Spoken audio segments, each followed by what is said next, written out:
চলতি মাসের ১ তারিখে নিউ ইয়র্কের বাফেলোতে ঘরে ঢুকে আবরার জুবায়ের রুদ্র নামে এক বাংলাদেশি তরুণকে গুলি করেছে দুর্বৃত্তরা। চুরির ঘটনায় বাধা দিতে গেলে তাকে গুলি করা হয়। হাসপাতালে চিকিৎসা শেষে অসুস্থ অবস্থায় বর্তমানে বাসায় অবস্থান করছেন আবরার জুবায়ের রুদ্র। এভিয়েশন বিষয়ে বোস্টনের ম্যাসাচুসেটসে গ্রাজুয়েশন করছেন রুদ্র। পরিবারের সদস্যরা দীর্ঘ ৩০ বছরের বেশি সময় ধরে নিউ ইয়র্ক সিটিতে থাকার পর তার বাবা ২ বছর আগে বাফেলোর মেমোরিয়াল পার্কওয়ে এলাকায় বাড়ি কিনে সবাইকে সেখানে নিয়ে যান। বাফেলোতে আপাতত একটি প্রতিষ্ঠানে রাতের শিফটে কাজ করতেন রুদ্র।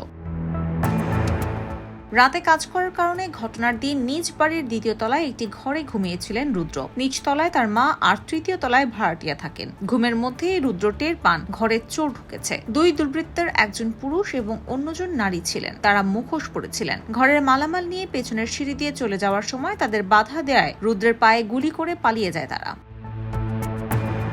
দুর্বৃত্তদের গুলিতে তার পায়ের হাড় ২ জায়গায় ভেঙে গেছে। পরবর্তীতে 911-এ কল করে তাকে স্থানীয় ইসিএমসি হাসপাতালে অস্ত্রোপচার করা হয়। ৪-৫ দিন পর তাকে রিহ্যাবে পাঠানো হলেও অধিক রক্তক্ষরণের কারণে দ্বিতীয় দফায় আবারও হাসপাতালে ভর্তি করতে হয়। বর্তমানে বাসা থেকে চিকিৎসা চালিয়ে যাচ্ছেন তিনি।